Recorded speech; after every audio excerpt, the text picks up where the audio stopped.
नमस्कार, मार्केट से पंचनामा में आप सभी का स्वागत है। मैं हूं सुमित और भारतीय बाजारों में आज रिकॉर्ड्स लगे। रिकॉर्ड्स के बाद करीब 13,150 के करीब तक निफ्टी पहुंचा और वहां से फिर मुनाफा वसूली आते हुए दिखाई पड़ी। थोड़ी लाजमी भी है क्योंकि बाजार लगातार तेजी में था भी और उस तेजी के बाद अब ऊपरी स्तरों से प्रॉफिट टेकिंग बनती भी है। निफ्टी बैंक आज प्रॉफिट टेकिंग में चपेट में रहा और मेजरली रादर बैंक्स में ही प्रेशर रहा। इसके अलावा आज दबाव रहा टेलीकॉम की तरफ से, रियल एस्टेट की तरफ से। ये कुछ सेक्टर है जहां पर दबाव रहा। हाँ, आज तेजी रही पीएसयूज में, स्पेशली ओएनजीसी में, एनटीपीसी में, जहां पर खरीदारी आते हुए दिखाई पड़ी।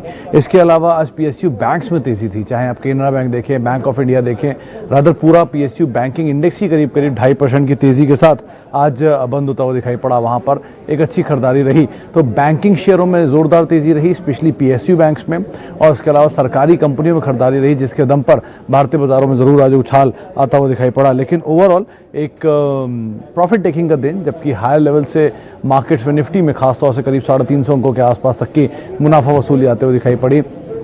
Mid cap index, small cap index भी रफली 1 से 1.5% की बिकवाली के साथ बंद होते हुए दिखाई पड़े। ओवरऑल सेलेक्टिव सेक्टर्स थे, जैसे कि ऑयल एंड गैस का ड्रिलिंग स्पेस हुआ या फिर ऑयल एंड गैस से रिलेटेड स्पेस हुए, वहां पर जरूर खरीदारी का दौर आज के सत्र में बनता हुआ दिखाई पड़ा। तो ओवरऑल एक बेहतर सेशन सेलेक्टिव स्टॉक्स के लिए कह सकते हैं, लेकिन अदरवाइज बड़ी तेजी के बाद कुछ हद तक मुनाफा वसूली आज की मार्केट्स के अंदर आते हुए दिखाई पड़े। चलिए अब सवाल जवाब का सिलसिला शुरू कर लेते हैं। सबसे पहला सवाल है नितिन सोनी साहब का। फाइजर के ऊपर उन्होंने सवाल पूछा है। सोनी साहब, देखिए, फाइजर हर बार की तरह वही एक बात बोलूँ कि एक इन्वेस्टमेंट ग्रेड स्टॉक है। ये कोई ऐसा स्टॉक नहीं जिसमें आप ट्रेडिंग करें। फाइजर में अगर आपने पिछले 5 साल या 7 साल में आप इसके साथ रहे हों तो आपने एक बहुत स्ट्रॉन्ग डिविडेंड यील्ड इसमें देखी होगी, स्पेशल डिविडेंड की वजह से, और अदरवाइज भी एक कंटिन्यूस ट्रेजेक्ट्री में मेंटेन कर रहा है अपने आप को। डेट फ्री कंपनी है, कैश रिच है, स्ट्रॉन्ग कैश जनरेट भी करता है। तो उस लिहाज से आप इसको इन्वेस्टमेंट के तौर पर देख सकते हैं, लेकिन हाँ, ट्रेड के लिहाज से ना लें। किसी भी फॉल में अगर आपको मिले तो आप इसको एक्यूमुलेट करें। उस तरह का स्टॉक है, समय लेगा लेकिन रिटर्न अच्छे देगा। सनोफी की तरह आप इसको भी धीरे धीरे बढ़ता हुआ देख सकते हैं। अच्छा, सवाल एशियन पेंट पे 2225 के दाम पर है, कल खरीदा है, 6 महीने का नजरिया है। प्रभु साहब, आपने एशियन पेंट्स को चुना है 6 महीने के लिए। हैरानगी की बात है, देश का सबसे बड़ा पेंट मैन्युफैक्चरर है, एफएमसीजी स्पेस की जाइंट है, कैश रिच कंपनी है, बहुत माइनर से डेट है, पुरानी हिस्ट्री है, करीब 60-70 साल पुरानी हिस्ट्री है, और ज़्यादा 80 साल से ज़्यादा पुरानी हिस्ट्री है। और क्रूशियल पार्ट ये है कि लगातार अपने आप को एक्सपैंड कर रहे हैं। अगर आपने रिसेंटली इस कंपनी के प्रोडक्ट्स को देखा हो तो पहले ये पेंट करते थे, फिर ये किचन हार्डवेयर के अंदर उतरे, यानी कि जो आप मॉड्यूलर किचन देखते हैं उसमें एक कारोबार में उतरे। अब इन्होंने नई सर्विस शुरू की, वॉल टू वॉल सर्विसेज, यानी कि एक दीवार से दूसरी दीवार के बीच में जितनी भी फर्निशिंग है वो ये सब कर डालेंगे, चाहे पर्दे हों, चाहे बाकी रिलेटेड स्टफ हो। तो इस तरह की फर्निशिंग में उतर रहे हैं और जैसे जैसे एक्सपैंड कर रहे हैं, ये कंपनी के लिए बहुत बड़े एवेन्यूज़ खोल रहा है। आपने जिस कंपनी को चुना है वो फंडामेंटली बहुत ही स्ट्रॉन्ग कंपनी है, किसी फॉल में मिले तो लेने लायक है, लेकिन 6 महीने इज़ अ रॉन्ग टाइम। आप मोमेंटम चेज ना करें, इसको लॉन्ग टर्म के लिए रखें, एक बड़े अच्छी अवधि दें, अच्छा पैसा बना कर देगा, ऐसी कोई दिक्कत नहीं है इस कंपनी के साथ। उसके अलावा ICICI bank, axis bank, Kotak Mahindra bank पे सौरभ धवन जी पूछ रहे हैं क्या किया जाए, होल्ड करें या निकल जाए। देखिए, तीनों में ही आप पार्शियल होल्ड कर सकते हैं, पार्शियल प्रॉफिट लेकर निकल सकते हैं। बैंक्स में प्रॉब्लम नहीं है, तीनों दिग्गज 3 बैंक्स को आपने उठा रखा है। एक ही बात है कि लगातार भागे हुए हैं। रादर आज एक नंबर को मैं देख रहा था, उस नंबर के according ICICI bank total market में, बैंकिंग स्पेस में इकलौता ऐसा बैंक है जो मार्केट कैप के मुकाबले प्रॉफिट में ज़्यादा कंट्रीब्यूट करता है।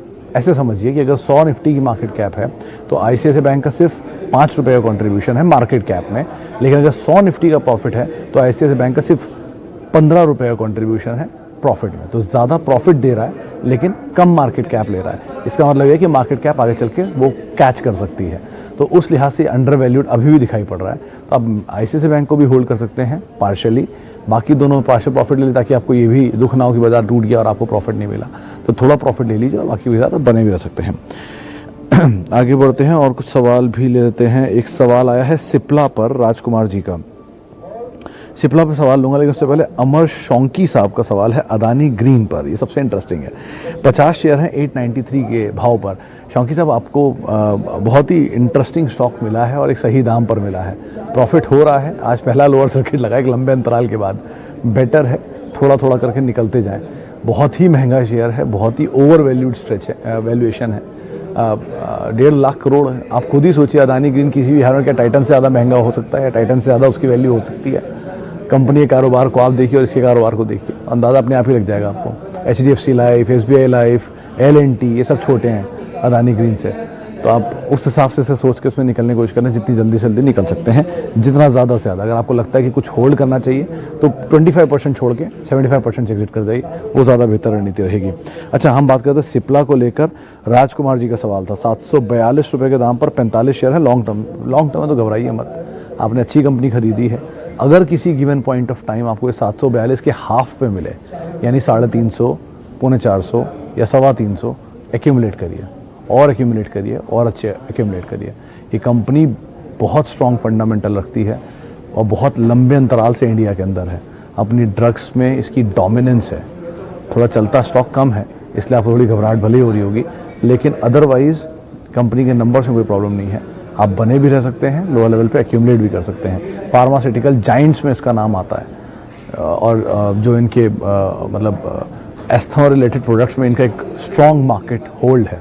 तो आप कोई डोमिनेंस है रादर उस मार्केट में, तो आप एटलीस्ट ले सकते हैं लोअर लेवल पे और खरीदारी कर सकते हैं। यतिन बाबू मेरे साथ बैठे हुए हैं यहाँ पर। एनीवेज, आगे बढ़ते हैं और सवाल लेते हैं। स्पाइस जेट 70 रुपये के दाम पर हैं। इदरीश खान साहब का सवाल है। खान साहब, स्पाइस जेट के लिए 80 रुपये पे HSBC की एक रिपोर्ट आई थी। नंबर्स ठीक हैं, पिकअप हो रहा है। स्पेशली इनके लिए जो ट्रिगर वो मान रहे हैं तेज़ी के लिए, वो मान रहे हैं जो इनका कार्गो बिजनेस है। तो आप एटलीस्ट बने रह सकते हैं, खरीदारी कर सकते हैं। लोअर लेवल पे मिले तो आप और ज़्यादा एक्यूमुलेट भी कर सकते हैं। इसके अलावा एक सवाल ले लेते हैं IDFC बैंक के बारे में। दीपक चंद ठाकुर साहब का सवाल है। ठाकुर साहब, IDFC फर्स्ट बैंक आपकी खरीदारी किस भाव पे कहना मुश्किल है, उसके अकॉर्डिंग आप कॉल ले सकते हैं। कुछ रिसेंटली क्योंकि वो मर्जर और वापस रीमर्जर की बातचीत भी उठनी शुरू हुई है बैंकिंग लाइसेंस मिलने के बाद। अब कैसे स्थितियां बनती हैं उसके हिसाब से डिपेंड करता है, लेकिन बैंक में अगर आपको लोअर लेवल से प्रॉफिट है तो अगेन प्रॉफिट टेकिंग स्लाइटली आप करके जा सकते हैं। बाकी बैंक के साथ आप बने भी रह सकते हैं, शायद यहाँ पर मोमेंटम आए, लेकिन बहुत ज़्यादा बड़े फायरवर्क की उम्मीद आप एटलीस्ट ना लगा के चलें। इसके अलावा SBI 249 रुपये एक लॉट। मंजू जी, आपने एक लॉट ले रखा तो ये नहीं क्लियर है किस महीने का है। अगर इसी महीने का तो कल एक्सपायरी है, कोई विकल्प नहीं है आपके सामने। या तो रोल ओवर करें या फिर आप वाइंड अप करें सिचुएशन को। और अगर आपने नेक्स्ट मंथ का लिया है तो थोड़ी तेज़ी आ चुकी है। स्टॉप लॉसेस को स्ट्रिक्टली फॉलो करिएगा। 245 स्पॉट में है तो 244 243 के आसपास का स्टॉप लॉस आके अपनी पोजीशन को आप देख सकती हैं। अच्छा, UPL करंट लेवल पे बाय। सर, वो मोमेंटम था, कल इसमें कुछ मिला था मोमेंटम, उस मोमेंटम को चेज लोग कर रहे थे। इंस्टेड PI इंडस्ट्री ज़्यादा बेटर ऑप्शन रह सकता है, लेकिन अभी थोड़ा वेट करें। अगर मार्केट में नीचे मिल ही रही चीज़ें तो ज़्यादा बेहतर ऑप्शन। कोई भी शेयर अगर आपको लेना है तो दिख ही रहा है आपको, अगर आज एक फॉल आया है, अगर ये कल सीरीज़ की एक्सपायरी तक भी कंटिन्यू करता है तो ठीक है, अच्छा है। नीचे के लेवल पे आपको शेयर मिल रहे हैं, वहाँ पे एंटर कर जाए, वो ज़्यादा बेटर ऑप्शन रहेगा। JNK बैंक 21 रुपये के दाम पर खरीदारी है। पोदार साहब, अगर कोई भी तेज़ी मिलती है आप निकल जाएं। सीधा इसमें एक सोल्यूशन है। हाईली अंडर परफॉर्मेंस रही है इसकी बाकी बैंक से कंपैरिजन में। सिचुएशन वाइज भी बहुत कोई फायरवर्क नहीं है। संजीव भसीन साहब थोड़े से बुलिश ज़रूर हैं स्टॉक को लेकर, लेकिन अदरवाइज नंबर्स वाइज इतनी ज़्यादा कोई फायरवर्क नहीं है। रीसेंट न्यूज़ फ्लो भी थोड़ा नेगेटिव थे, तो बेटर है कि आप निकलने की कोशिश करें जहां आपको तेज़ी मिलती है उसके हिसाब से। अदानी पोर्ट, मयंक सिंह राणा साहब का सवाल है। राणा साहब, आज ही एक रिपोर्ट आई थी अदानी पोर्ट पे 475 रुपये के टारगेट्स उन्होंने दिए हैं। रादर पहले भी जो रिपोर्ट्स आई थी तो 510 520 तक के टारगेट्स आ रहे थे। एक बड़ा इंटरेस्टिंग पार्ट उस रिपोर्ट में कहा गया, ये शायद CLSA की रिपोर्ट थी कि जो एयरपोर्ट बिजनेस है, एयरपोर्ट एक बड़ा ग्रोथ एवेन्यू देख रहे हैं स्पेशली लॉजिस्टिक बिजनेस के लिए इंस्टेड ऑफ रोड ट्रांसपोर्ट। तो उस पार्ट को अगर आप इनकैश करना चाहते हैं तो आप भले ही बने रह सकते हैं।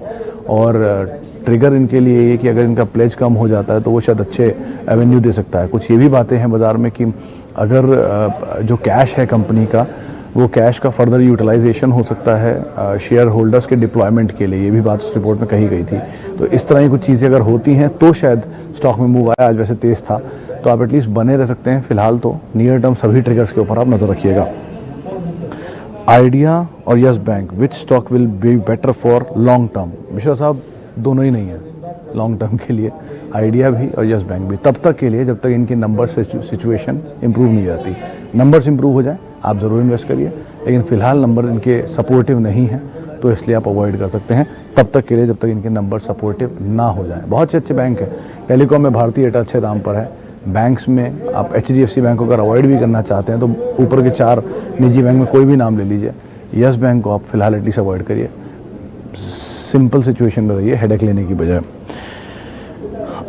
अच्छा,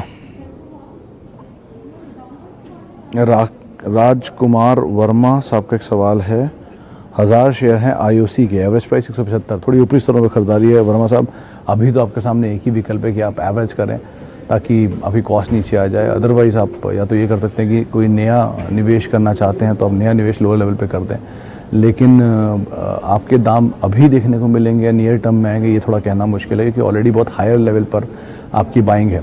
तो अगर नियर टर्म में आप लेकर निकलना चाहते हैं तो वो आप ज़्यादा बेटर मोमेंटम, मतलब नीचे खरीद के थोड़ा ऊपर बेच दें, फिर नीचे खरीद के थोड़ा ऊपर बेच दें, तो ये एक तरह की रणनीति चलेगी। लेकिन आपकी कॉस्ट ऊपर है तो अभी आपको एवरेज लाने में नीचे बहुत टाइम भी और बहुत ज़्यादा क्वांटिटी लेनी पड़ेगी, तो एटलीस्ट उसको आप अभी अवॉइड करिए, होल्ड करिए, वही एक अच्छा विकल्प आपके सामने है। अच्छा, भारतीय एयरटेल 457 पे पंकज जैन का सवाल है, 50 शेयर हैं। जैन साहब, आप कोई दिक्कत नहीं है इसमें, होल्ड कर सकते हैं। रिसेंट तेज़ी में अप्रॉक्स 500 के करीब तक गया था, लेकिन फिर वहाँ से वापस नीचे आ गया। ब्रोकरेज हाउसेस के टारगेट तो 750 तक के भी हैं, तो आप टाइम दीजिए, बने रहिए, पेशेंस रखिए, आपको मिल जाएगा ऊपर का दाम भी। HUL को लेकर एक सवाल है कि लॉन्ग टर्म के लिए खरीदारी करनी चाहिए? हाँ, ज़रूर करनी चाहिए। HUL जैसी कंपनी, HAL नहीं, HUL, हिंदुस्तान यूनिलीवर, खरीदारी कर सकते हैं। FMCG जाइंट है, नंबर वाइज स्ट्रॉन्ग है, और ऑब्वियसली जैसे पहले ही मैंने कहा है कि 10 में से हर 9 घर HUL को इस्तेमाल करता है। 130 साल से ज़्यादा पुरानी कंपनी है, इंडिया में बहुत स्ट्रॉन्ग प्रेजेंस है हर सेगमेंट के अंदर, तो आप एटलीस्ट इसमें खरीदारी करें। किसी लोअर लेवल पे मिले तो भी खरीदारी करें, और 1800-1900 का रेंज मिल जाए तो बहुत ही अच्छी बात है, तो आप एटलीस्ट बाय कर सकते हैं लोअर लेवल पे। वैसे भी शेयर इस पूरी तेज़ी में बहुत ज़्यादा चला भी नहीं है, तो ऐसा कुछ ख़राब दाम भी नहीं है इसको लेने के लिए। अच्छा, बाटा इंडिया फ्रेश बाय कर सकते हैं क्या? उमंग जी, अभी खरीदारी करना चाहें तो अगर आप पूरा 100 का कॉर्पस लेके चल रहे हैं, 100 शेयर लेने का, तो 20 अभी ले सकते हैं, वेट करिए, नीचे मिले तो फिर 20, ऐसे कर करके आप एक्यूमुलेट करिए। अच्छी कंपनी है, बुराई नहीं है उसमें, लेकिन भाव थोड़ा भागा है रिसेंटली, तो अगर नीचे मिल जाए तो वो ज़्यादा अच्छा ऑप्शन आपके लिए हो सकता है। चलिए एक आखिरी सवाल और लेते हैं। सवाल है, बहुत सारे सवाल आ गए। ITC 150-185 रुपये के दाम पर, और खरीदारी अभी नहीं, 167 की रेंज में, 160 की रेंज में कहीं आपको मिले तो आप वहाँ पे खरीदारी कर सकते हैं, अभी के लिए नहीं। लेकिन आपको ध्यान रखना होगा ओसवाल साहब कि आपको बहुत ज़्यादा पेशेंस देना पड़ सकता है स्टॉक में, क्योंकि कंपनी अच्छी है, स्टॉक अच्छा नहीं है, बड़ी इक्विटी है, तो चलने में थोड़ा टाइम लेगा। आप अंदाज़ा ऐसे लगा लीजिए करीब 1250 करोड़ शेयर है मार्केट में, तो थोड़ा टाइम तो लगेगा स्टॉक को चलने में इतनी बड़ी इक्विटी के साथ। तो इसलिए आप लंबी अवधि के लिए या फिर बहुत लंबी अवधि का अगर नज़रिया रखते हैं तभी इसमें बने रहिए, वरना आप अवॉइड भी कर सकते हैं। चलिए इसी के साथ मार्केट पंचनामा को हम यही समेटते हैं। माफ़ी उन सभी लोगों से जिनसे हम बातचीत नहीं कर पाए, और बहुत बहुत शुक्रिया उन सभी लोगों का जिन्होंने हमसे सवाल पूछे। आप मेरे साथ जुड़ सकते हैं मेरे ट्विटर हैंडल पे @SumitResearch, ये मेरा ट्विटर हैंडल है। नमस्कार फ्रेंड्स, मिलते हैं अगले वीडियो के अंदर, जब तक के लिए गुड बाय।